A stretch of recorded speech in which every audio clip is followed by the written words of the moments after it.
Selamat malam teman-teman semuanya. Kami dari kelompok 6 akan mempresentasikan tentang materi yang diberikan oleh Pak Aswar 2 minggu yang lalu di pertemuannya.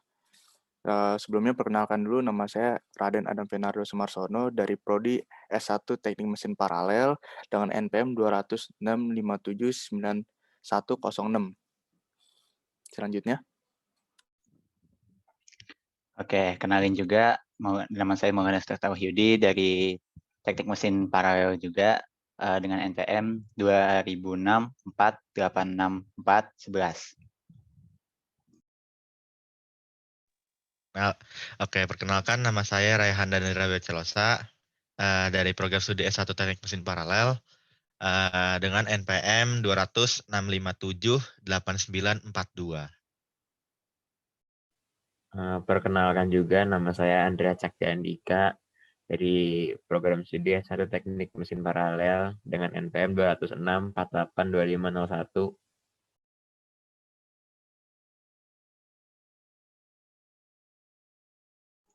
Kenalin, nama saya Noval Azmi dari Prodi Teknik Mesin Paralel dengan NPM 206579043. Dan perkenalkan, nama saya Muhammad Sadam dari Prodi Teknik Mesin Paralel dengan nomor NPM 2006-579-056.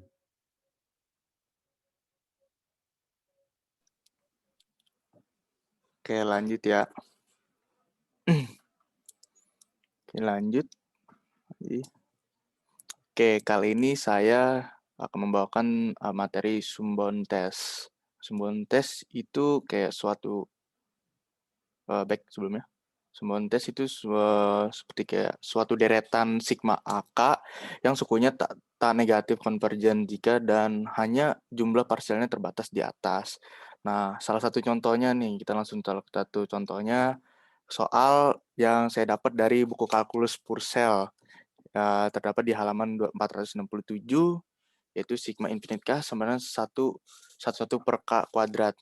Nah, penyelesaiannya gimana sih? Ya, penyelesaiannya yaitu sigma infinite K sama dengan N plus 1 per K kuadrat itu lebih kecil dibanding integral infinite N 1 per K kuadrat dx. Oleh karena itu, limit A sama dengan infinite integral AN 1 per X2 kuadrat dx. Dan maka jadi limit A sama dengan infinite buka kurung 1 per n min 1 per A tutup kurung dan sama dengan 1 per n. Nah, 1 per n ini lebih kecil daripada 0,0002 dan lebih besar dibanding n, dan n juga tuh lebih besar dibandingkan 5.000. Selanjutnya. Nah, materi berikutnya ada integral tes. Saya juga menemukan soal ini dari buku Purcell juga di halaman 468, yaitu sigma infinite K sama dengan 0 1 per K tambah 3. Nah, positifnya untuk untuk X kurang lebih besar dari 0. Nah, sejak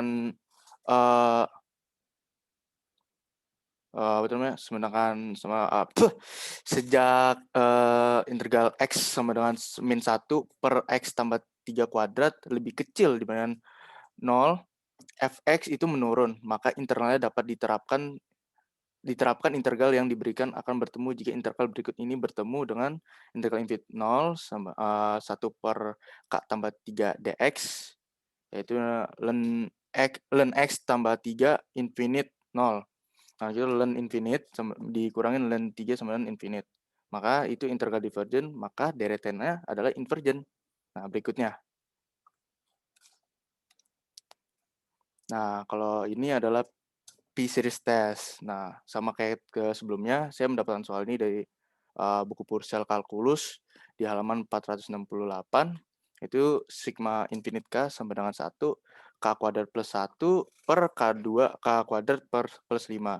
Nah, tes invergennya jika limit K sama dengan infinite AK itu tidak sama dengan 0. Perbedaan dari soalnya sebelumnya yaitu limit K sama dengan infinite AK yang sama dengan limit K sama dengan infinite K kuadrat plus 1 per K2 per 5. Nah, penyebutnya dibagi K2, yaitu jadinya limit K sama dengan infinite K kuadrat plus 1 per K kuadrat per K kuadrat plus 5 per K kuadrat. Nah, lanjutnya ke limit ke K sama dengan infinite, yaitu 1 per K3 per 1 per 5 per kuadrat. Nah, berarti itu 1 tambah 0 per 1 tambah 0 sama dengan 1 tidak sebanding dari 6, yaitu divergen. Selanjutnya oleh teman saya, silakan Rehan Danendra.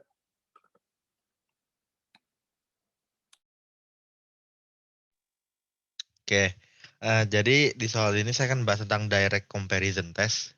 Nah, soal ini saya ambil dari salah satu sumber belajar di internet. Soalnya itu adalah tentukan apakah bentuk dari sigma dari K sama dengan 2 sampai infinite len K per akar K itu adalah konvergen atau divergen. Nah, pertama dengan menggunakan direct comparison test, jadi kita menggunakan kita membandingkan antara penyebut dan pembilangnya. Pertama, saya ingin membandingkan dengan penyebutnya dulu ya, di mana kalau misalkan sigma dari K sama dengan 2 sampai infinite, len K per akar K itu kan penyebutnya itu kan akar K. Jadi kalau dibandingkan dengan sigma dari K sama dengan 2 sampai infinite seperakar K, maka akan didapatkan bahwa dari tersebut bukan P-series dengan apabila sigma dari K sama dengan suatu sampai infinite dengan seperka pangkat P di mana P-nya itu kurang dari 1, maka daerah tersebut divergen. Dan apabila dengan pangkat P-nya itu lebih besar dari atau sama dengan 1, itu berarti akan menghasilkan konvergen. Nah, karena di sini itu pangkatnya setengah, pangkat P-nya sama dengan setengah, maka kita bisa menyebutkan bahwa sigma dari seperka itu, sigma dari seperka mulai dari K sama dengan 2 sampai infinite, itu divergen. Nah, sekarang kita selanjutnya cek dari len K-nya itu sendiri. Nah, nilai len K itu kan akan lebih dari 1 apabila ketika K-nya itu lebih besar dari sama dengan 3. Arti itu len K itu secara langsung kan membesar ya. Nah, kalau len K-nya membesar, berarti lama-kelamaan akan menunjukkan ke suatu titik yang tidak bernilai, yang di mana titik itu adalah titik tak hingga. Sehingga len K itu juga, sigma dari len K itu juga divergen. Maka karena penyebutnya divergen, pembilang juga divergen, maka bentuk dari sigma dari len K per akar K mulai dari K sama dengan 2 sampai infinite itu adalah divergen. Lanjut. Nah, sekarang soal kedua. Soal kedua itu saya ingin menggunakan limit comparison test. Di mana soal itu adalah sigma dari n plus 1 per 2n pangkat 3 min n kuadrat mulai dari n sama dengan 1 sampai infinite. Buktikan bahwa itu konvergen atau divergen. Nah, kalau apabila comparison artinya kan kita mengcompare, kita membandingkan gitu. Jadi saya misalkan nilai AN itu adalah n plus 1 per 2n pangkat 3 min n kuadrat. Nah, dan nilai BN itu 1/2n kuadrat. Kenapa nilai BN 1/2n kuadrat? Karena kalau misalnya kita ambil dari pangkat tertingginya dari pangkat tertinggi dari masing-masing penyebutan pembilang, itu kan ada n sama per 2n pangkat 3. Nah, nanti kalau saling mencoret itu 1/2n kuadrat. Kita ambil dari pangkat tertingginya di masing-masing pembilang dan penyebut. Nah, dengan menggunakan limit comparison test, maka rumus itu kan limit n mendekati infinite dari AN per BN sama dengan karena per BN jadi 1/2n kuadrat itu naik ya. Jadi limit n mendekati infinite dari n plus 1 per 2n pangkat 3 min kuadrat dikali 2n kuadrat. Nah, dari situ akan mendapatkan hasilnya itu kalau dikali kita masukkan, jadi itu sama dengan limit n mendekati infinite dari 2n pangkat 3 plus 2n kuadrat per 2n pangkat 3 min n kuadrat. Nah, dari situ kan kita mengambil pangkat tertinggi. Pangkat tertinggi itu adalah pangkat derajat 3 ya, berderajat 3, sehingga apabila kita ambil pangkat tertinggi itu kan 2/2. Jadi koefisiennya kan 2 sama 2. Jadi kalau kita bagi hasilnya adalah 1. Sehingga limit n mendekati infinite dari AN per BN itu sama dengan 1. Nah, karena artinya 1 ini apa sih? Artinya 1 ini adalah bisa dua-duanya konvergen atau bisa dua-duanya divergen. Jadi kita harus mencari tahu sebenarnya BN atau AN ini salah satu itu harus konvergen atau divergen. Karena apabila salah satu konvergen, maka yang lain akan mengikuti gitu konvergen dan sebaliknya. Jadi Nah, dari situ kita lihat karena nilai dari sigma dari n sama 1 sampai infinity 1/2 n kuadrat adalah konvergen. Kenapa konvergen? Karena dari situ itu sebenarnya itu p-series dengan 1/n pangkat 2 gitu. Jadi P-nya itu sama dengan 2 karena lebih dari 1 sama dengan 1 itu deret p-series yang konvergen karena pangkat P itu lebih dari sama 2 karena yang seperti yang saya pernah jelaskan sebelumnya. Sehingga terbukti bahwa karena penyebutan konvergen, maka pembilangnya juga harus konvergen. Sehingga sigma dari n sama dengan 1 sampai infinite n plus 1 per 2n pangkat 3 min n kuadrat adalah konvergen. Lanjut.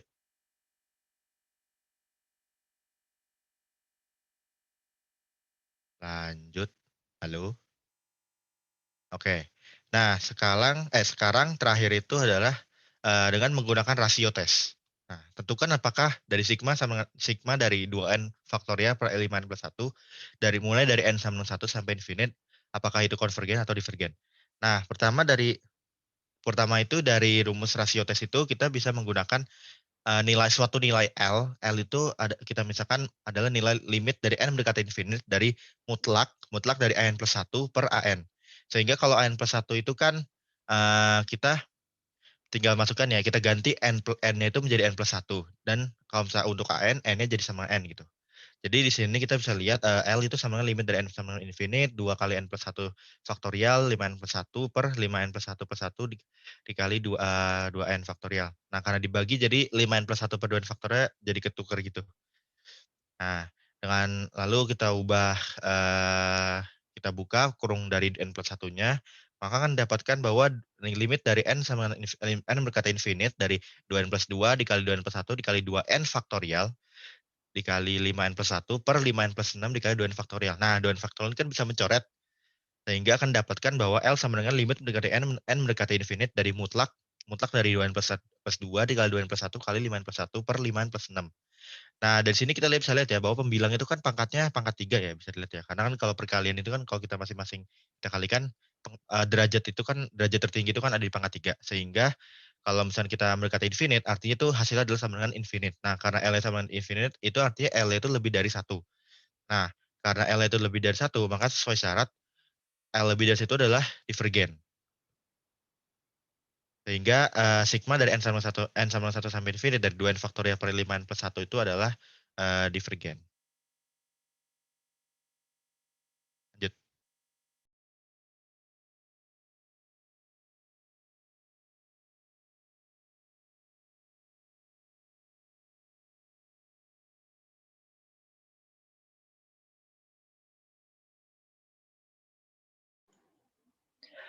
Oke, berikutnya itu ada materi alternating series. Nah, soal yang saya dapat ini didapatkan dari salah satu video pembelajaran di YouTube.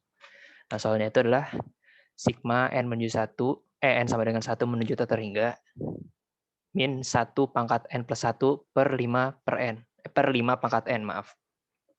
Nah, untuk pengerjaan soal ini, untuk mencari apakah dia itu alternating atau tidak, dibutuhkan sebuah persyaratan, yaitu ada limit n menuju tata hingga an sama dengan 0. Nah, untuk mencari an itu dipisah dulu tadi min 1 pangkat n plus 1-nya jadi min 1 pangkat n plus 1 kali 1 per 5 pangkat n. Nah, kalau udah begini udah didapatkan hasil an itu adalah 1 per 5 pangkat n. Dia dimasukkan an jadi limit n menuju tata hingga 1 per 5 pangkat n. Nah, jika dihitung dan dimasukkan tata hingganya menjadi 1 per tata hingga, jadi sama dengan 0.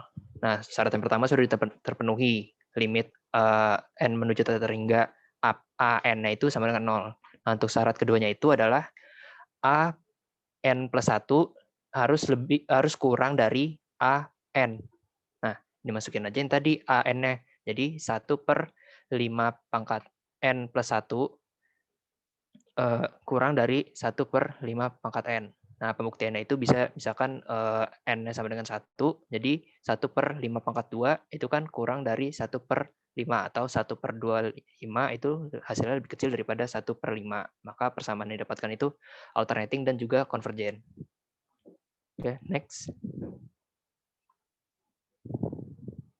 Nah, berikutnya untuk tes absolute converge atau absolute convergen. Soal yang didapat itu sigma n sama dengan 1 menuju tata hingga cos np per n pangkat 3. Nah, sekarang permisalan dulu. Jika langsung dimasukkan n sama dengan 1, maka bakal dapatkan deret seperti berikut. Min 1 per 1 pangkat 3 plus 1 per 2 pangkat 3 min 1 per 3 pangkat 3 dan seterusnya. Kalau misalkan yang tadi cos NP-nya di cos NP per n pangkat 3-nya ditaruh kurung mutlak, maka hasilnya itu jadi deretnya berubah menjadi 1 per 1 pangkat 3 ditambah 1 per 2 pangkat 3 tambah 1 per 3 pangkat 3 dan seterusnya. Di sini terlihat bahwa cos NP itu sama dengan 1. Nah, maka didapatkan mutlak AN sama dengan 1 per N pangkat 3. Di 1 per N pangkat 3 itu juga terdapat nilai P, seperti yang sudah dijelaskan tadi di materi sebelumnya. P-nya itu didapatkan dari 1 per N pangkat P sama dengan 1 per N pangkat 3, jadi P-nya itu sama dengan 3. Nah, jika P-nya lebih dari 1, maka persamaan yang didapatkan itu konvergen. Boleh, next. Nah, berikutnya untuk absolute ratio. Soal yang akan dibahas itu adalah sigma n sama dengan 1 menuju tak terhingga n per 4 pangkat n.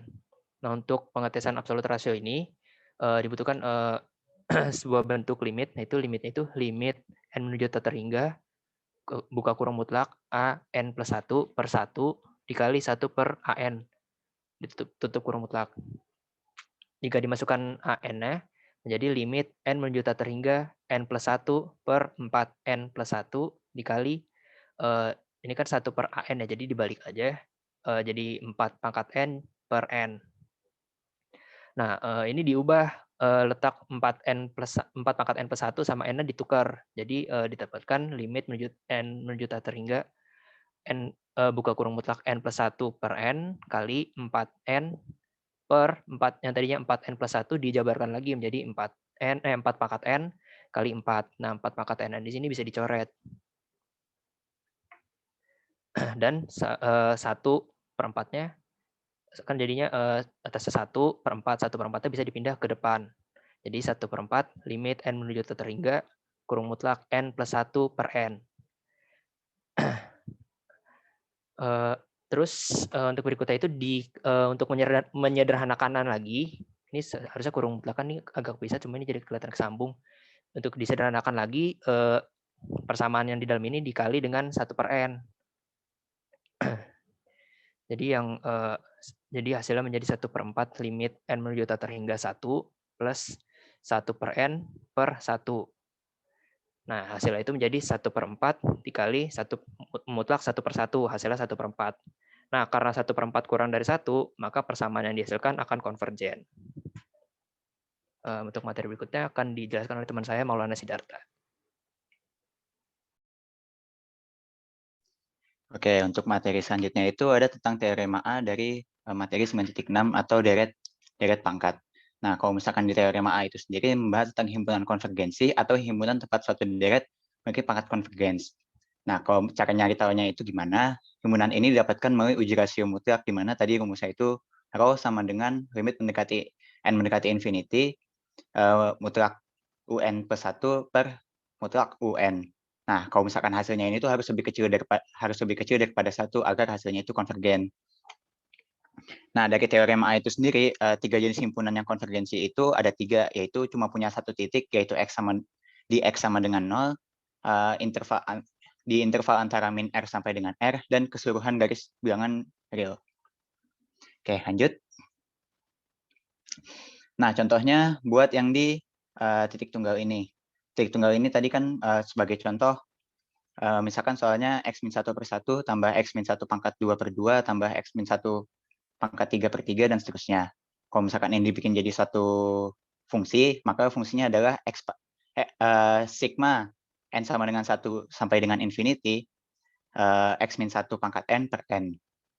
Kita masukin ke rumus rho-nya tadi, maka limit n menuju mendekati infinity X-1 pangkat n plus 1 per n plus 1 per X-1 pangkat n per n.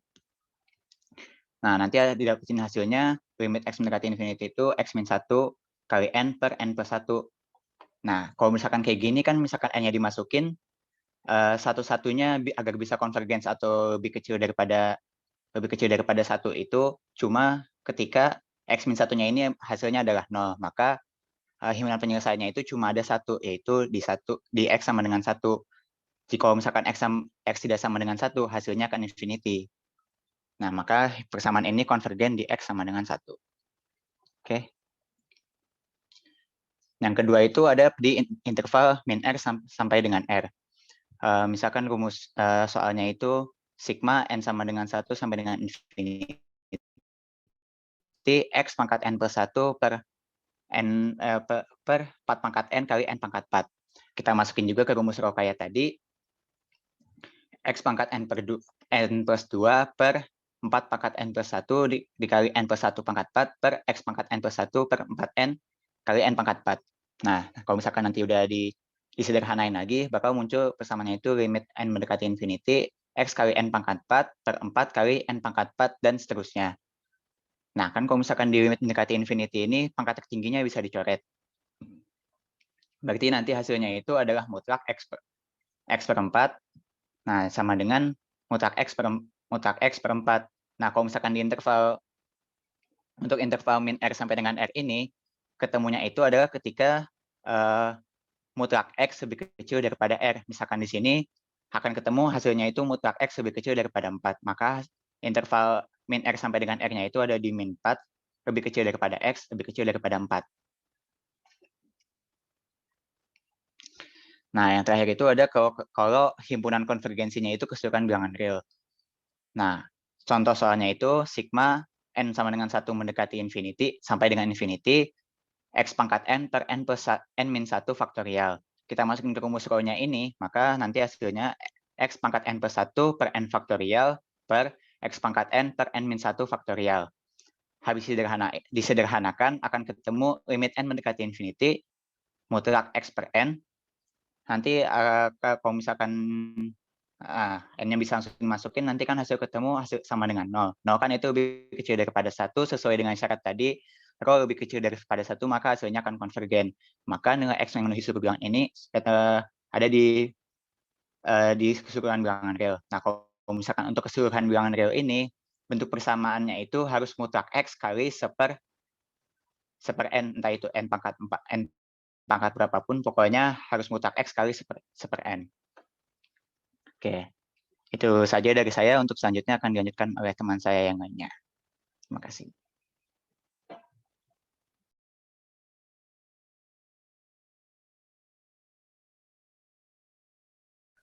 Nah, oke, selanjutnya akan ada saya yang jelasin yang mengenai teorema A di 9.7.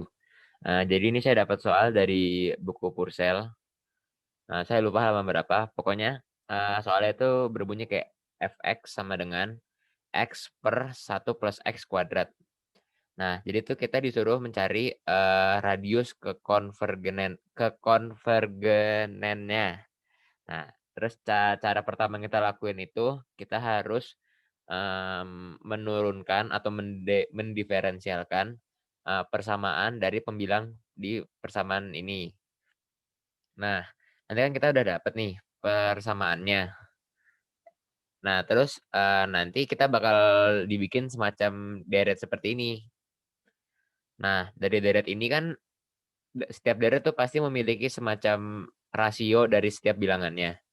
Nah, karena jika dilihat rasionya sama dengan 1, maka radius dari kekonvergenennya itu bernilai sama dengan 1. Karena banding dengan rasionya. Oke. Nah, lanjut. Nah, oke. Kalau buat soal yang nomor 2, ini ada soal dari buku Purcell juga. Jadi itu soalnya berbunyi fx sama dengan e pangkat x ditambah e pangkat min x. Nah, jadi itu cara pertama adalah kita harus memisalkan kalau e pangkat x itu sama dengan sigma dari k sama dengan 0 menuju infinite dari x pangkat k bagi k faktorial. Nah, itu kita misalkan sebagai persamaan 1. Nah, untuk selanjutnya nanti kita substitusikan x dengan min x, karena di soalnya ada diminta tuh pangkat min x. Terus kita bikin E pangkat min X sama dengan sigma K sama dengan 0 menuju infinite. Dari min X pangkat K bagi K faktorial. Nah, dari persamaan itu minnya kita keluarkan. Jadi, sigma K sama dengan 0 menuju infinite dari min 1 dikali X pangkat K bagi K faktorial.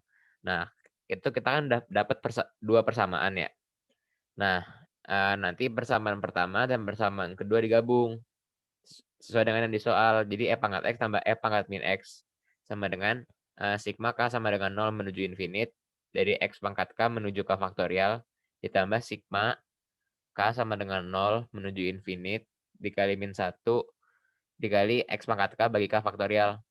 Nah, setelah dihitung, hasil akhirnya adalah sigma K sama dengan 0 menuju infinite dari X pangkat 2K bagi 2K faktorial.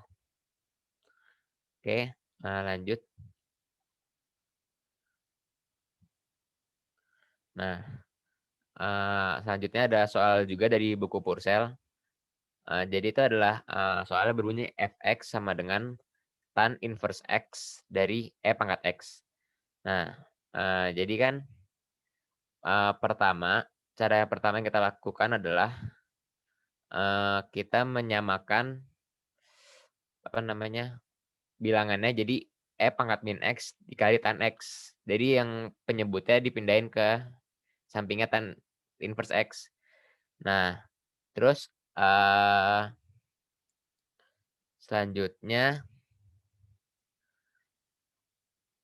kita ada rumus, yaitu menggunakan rumus dari teorema A itu sendiri. Sigma N sama dengan 0 menuju infinite dari A N T pangkat N kali dt sama dengan sigma N sama dengan 0 kali sigma N sama dengan 0 menuju infinite dari A pangkat N bagi N plus 1 bagi N plus 1 X pangkat N plus 1. Nah, setelah kita masukin ke rumus itu, kita bakal dapetin kalau dari E pangkat min X sama dengan 1 dikurang X tambah X kuadrat bagi 2 faktorial dikurang X pangkat 3 bagi 3 faktorial, dan seterusnya. Dan kalau dari tan inverse X, kita mendapatkan X dikurang X pangkat 3 per 3 tambah X pangkat 5 per 5 dikurang X pangkat 7 per 7, dan seterusnya. Nah, nanti setelah dua persamaan ini digabung, kita bisa dapetin hasil yaitu X dikurang X kuadrat ditambah X pangkat 3 per 6 ditambah X pangkat 4 per 6 ditambah 3X pangkat 5 per 40 dan seterusnya. Nah, sekian, selanjutnya akan dilanjutkan oleh teman saya.